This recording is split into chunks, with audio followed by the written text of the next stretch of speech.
முன்னை மொழியே அழகார்ந்த செந்தமிழே, முன்னைக்கும் முன்னை முகிழ்ந்த நறுங்கனியே, கன்னிக்குமரி கடல் கொண்ட நாட்டிடையில் மன்னி அரசிருந்த மண்ணுலக பேரரசே, தென்னன் மகளே, திருக்குறளின் மாண்புகழே, இன்னரும் பாப்பத்தே, என் தொகையே, நற்கணக்கே, மன்னும் சிலம்பே, மணிமேகலை வடிவே, முன்னும் நினைவால் முடித்தாழ வாழ்த்துவோமே.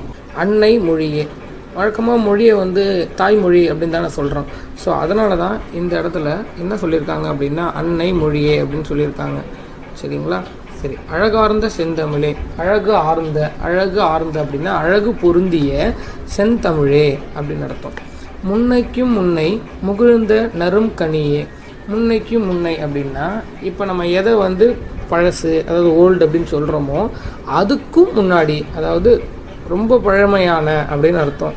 முகிழ்ந்த அப்படின்னா பழுத்த, நறும் கனியே, அருமையான கனியே அப்படின்னு அர்த்தம். கன்னிக்குமரி கடல் கொண்ட நாட்டிடையில், கன்னிக்குமரி என்னது பேரை கேட்டவங்களே ஞாபகம் வந்திருக்குமே, கன்னியாகுமரி.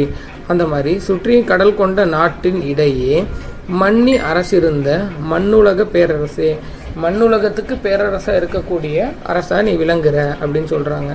அடுத்தது தென்னன் மகளே, தென்னன் அப்படின்னா தெற்குக்கு உடையவன் அப்படின்னு அர்த்தம். இங்கே தெற்குக்கு உடையவன் யாருன்னு சொல்லி பார்த்தீங்கன்னா பாண்டியன். ஏன் குறிப்பாக பாண்டியர்களை பற்றி மட்டும் சொல்கிறாங்க, சோழர்கள் சேரர்களை பற்றி ஏன் சொல்லலை அப்படின்னா சங்கம் வைத்து தமிழ் வளர்த்தவர்கள் பாண்டியர்கள். அதனால் தென்னன் மகளே, அவங்க வளர்த்ததுனால அவங்களோட மகளாக இருக்காங்க அப்படின்றாங்க. அடுத்தது திருக்குறளின் மாண்புகழே, திருக்குறள் தமிழ் மொழியில் உள்ள அழகான நூல்களில் ஒன்று. அதனால் திருக்குறளின் மாண்புகழே, இன்னரும் பாப்பத்தே, இன்னரும் இனிமையான பாப்பத்தே, பத்துன்னு உங்களுக்கு என்ன ஞாபகம் வரும்? கரெக்டு தான், நீங்கள் நினச்சது 10 பாட்டு தான். பத்து பாட்டே, இன்னரும் பாப்பத்தே, என் தொகையே, என் அப்படின்னா 8 அப்படின்னு அர்த்தம், 3 சுழி எண். என் தொகையே அப்படின்னா 8 தொகையே அப்படின்னு அர்த்தம். நற்கணக்கே, நற்கணக்கேனா 14 கீழ்கணக்கு நூல்கள், மேல்கணக்கு நூல்கள், அதெல்லாம் சேர்த்து சொல்கிறாங்க.